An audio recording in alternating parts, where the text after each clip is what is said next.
Salut les investisseurs intelligents. Alors aujourd'hui je vais vous parler de placements atypiques et puis je vais vous expliquer comment éviter de se faire arnaquer grâce à un gendarme bien spécial, bien particulier. Et donc voilà, qu'est-ce qu'un placement atypique?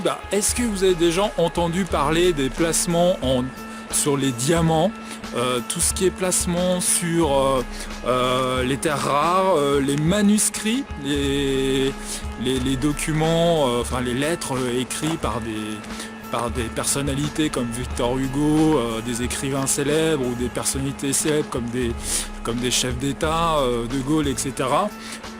Les timbres encore, les vins, qu'est-ce que j'ai encore marqué? Les forêts exotiques, ou encore les panneaux solaires.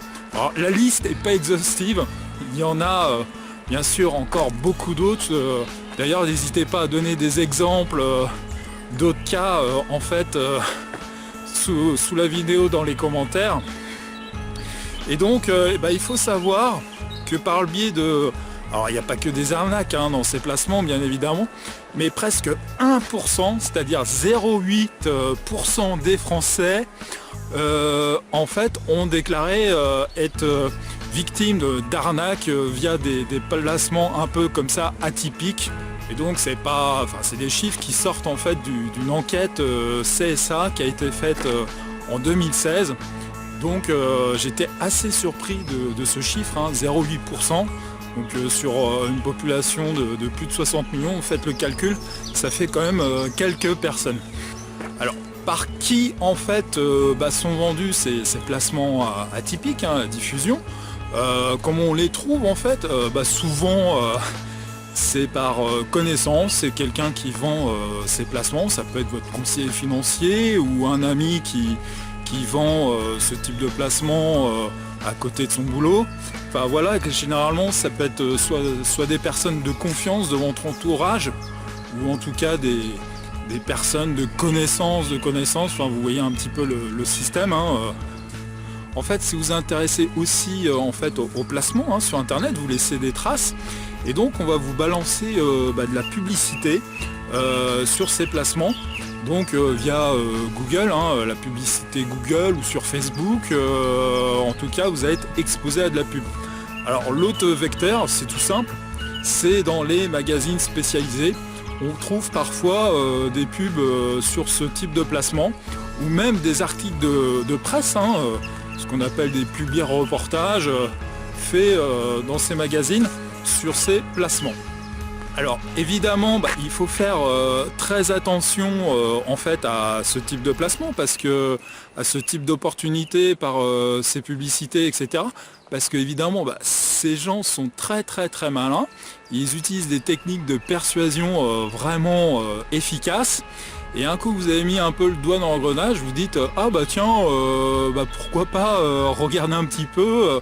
Et puis vous rentrez en contact avec ces sociétés-là, et un coup que vous avez mis le doigt dans le pot de la confiture, ils vont tout faire pour vous vendre quelque chose.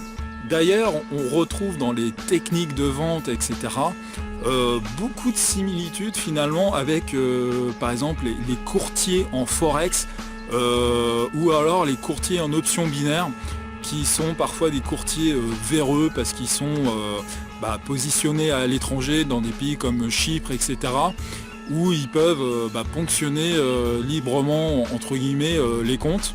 Et donc on retrouve les mêmes techniques de vente dans les placements atypiques. Et donc il faut faire très attention, parce qu'on peut vite tomber dans le piège. Parce qu'on nous fait miroiter clairement des gains très importants avec un minimum de risque, et évidemment c'est très tentant. Alors évidemment devant l'ampleur finalement de ce phénomène, l'État a commencé à se demander ce qu'il pouvait faire, parce que ça représente des sommes énormes, et donc des devises qui partent à l'étranger, qui sont gaspillées. Donc comme l'État aujourd'hui est à la recherche d'argent, c'est autant d'argent en moins à ponctionner, à taxer, et puis surtout c'est très dangereux, parce que c'est quand même des capitaux qui sortent souvent de la France. et qui ne bénéficient pas finalement à l'État français, à l'économie française. Donc devant ça, en fait, l'État en fait a pris des dispositions et a demandé à l'autorité des marchés financiers, donc le fameux gendarme de la bourse, de prendre des dispositions et d'encadrer tout ça pour éviter que les Français finalement se fassent spolier. La classe, les clients qui sont visés, c'est la classe moyenne aisée ou supérieure qui a de l'épargne à placer et qui cherche aujourd'hui les fonds euros, le livret A, etc. Ça rapporte plus rien. Et donc les gens sont en recherche de placements qui ont du rendement, qui sont rentables, performants, avec le minimum de risque. Donc évidemment, les arnaqueurs en tout genre le savent très bien et donc ont trouvé en fait cette filière pour essayer de ponctionner un maximum de capitaux. D'ailleurs, c'est très vieux, hein. Si on prend l'exemple des diamants par exemple, déjà dans les années 80, il y avait eu le fameux scandale des diamants, je crois d'Anvers, ou je sais pas, où ça a été une très très vaste arnaque. On parle encore aujourd'hui parce que je crois que ça passe encore au tribunal, je sais plus l'histoire exacte. Bon, à l'époque j'étais un gamin, mais voilà, c'est pas nouveau, c'est juste on recycle en fait des anciennes méthodes, on les met au goût du jour avec un nouvel habillage. Comment va faire l'AMF en fait pour contrôler tout ça? Alors elle va contrôler la communication des sociétés qui proposent ce type de placement. Et donc elle va vérifier en fait si la société qui propose ces placements propose des garanties suffisantes. Alors je ne sais pas trop ce que ça veut dire garantie suffisante, ça veut un peu tout dire et rien dire. Et ils vont vérifier en fait les documents publicitaires et de communication en fait qui sont distribués en fait aux personnes, aux clients, aux prospects éventuels. Quels sont justement les critères légaux pour juger de la communication de ces sociétés? Alors c'est le premier critère, il faut que la proposition soit clairement identifiable. Deuxième critère, il faut que le contenu soit clair, je lis mon carnet, exact et non trompeur. Et troisièmement, il doit permettre raisonnablement de comprendre les risques liés au placement. Alors ça vaut sur toute la communication classique qu'on trouve par exemple dans la presse, etc. Par contre, il faut savoir que les sites internet de ces sociétés ne sont pas soumis en fait à cette vigilance de l'AMF et donc ils peuvent écrire tout et n'importe quoi sur un site internet. Alors c'est un peu bizarre, mais on n'est pas à une contradiction près dans le monde de la finance. C'est comme ça, alors qu'on sait très bien qu'aujourd'hui internet c'est le premier vecteur de communication, surtout sur ce type de produit. Enfin bon, c'est un début, peut-être une première marche, peut-être qu'ils iront plus loin un peu plus tard. Bon, on sait très bien que maîtriser la communication sur internet c'est très très dur parce que dès que le site ou la société est installée à l'étranger, ça devient quasiment incontrôlable bien sûr. Comment faire en fait par rapport à ces placements atypiques? Parce que tout n'est pas mauvais, hein, forcément, il y a des opportunités malgré tout qui sont intéressantes. On en reparlera peut-être prochainement dans d'autres vidéos. Moi ce que je vous conseille premièrement, c'est de s'informer, de se former.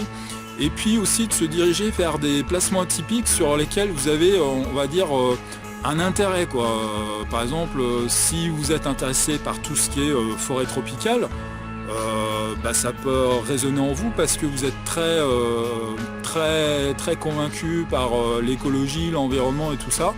Donc là, ça peut avoir un sens.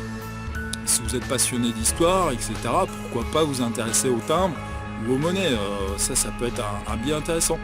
Donc informez-vous, formez-vous, dirigez-vous vers en fait des placements atypiques qui vous plaisent, hein, comme le vin aussi, ça peut être un exemple. En plus en boire, ça peut être vraiment agréable. Et l'autre truc, ça va être aussi deuxième conseil, ça va être de rencontrer des experts dans ces domaines-là et des professionnels qui vont, des vrais passionnés qui vont pouvoir en fait échanger avec vous. ils connaissent en fait les meilleures astuces, les meilleures techniques. Parfois aussi ils écrivent des livres. Donc je vous encourage vivement de vous entourer de personnes qui savent de quoi ils parlent. Et mon dernier conseil par rapport à tout ça, c'est de détenir le bien en direct. Et pas par le biais d'une société X qui va l'acheter pour vous, qui va l'entreposer dans un stockage, etc. Alors c'est vrai que c'est intéressant parce que ça permet d'éviter la gestion et puis vraiment de gérer le coût du stockage. Mais détenir le bien en fait en direct, ça permet vraiment de sécuriser et de savoir où est son bien, comment il est stocké. Donc voilà, donc ça a aussi des inconvénients, mais je pense que la détention en direct sur ce type de placement est quand même préférable. Alors évidemment, il y a des types de placements comme j'ai vu des trucs comme investir dans des wagons ou investir dans des forêts tropicales, ça va être compliqué. Donc voilà, après à vous de voir, mais moi je pense qu'il est quand même préférable sur ce type d'investissement de détenir le bien, c'est quand même largement mieux. Donc voilà pour les placements atypiques, j'espère que je vous ai appris des trucs. Bon, nous on va se retrouver prochainement pour évidemment d'autres vidéos. Donc je vous dis à très bientôt et puis surtout restez libres et faites attention.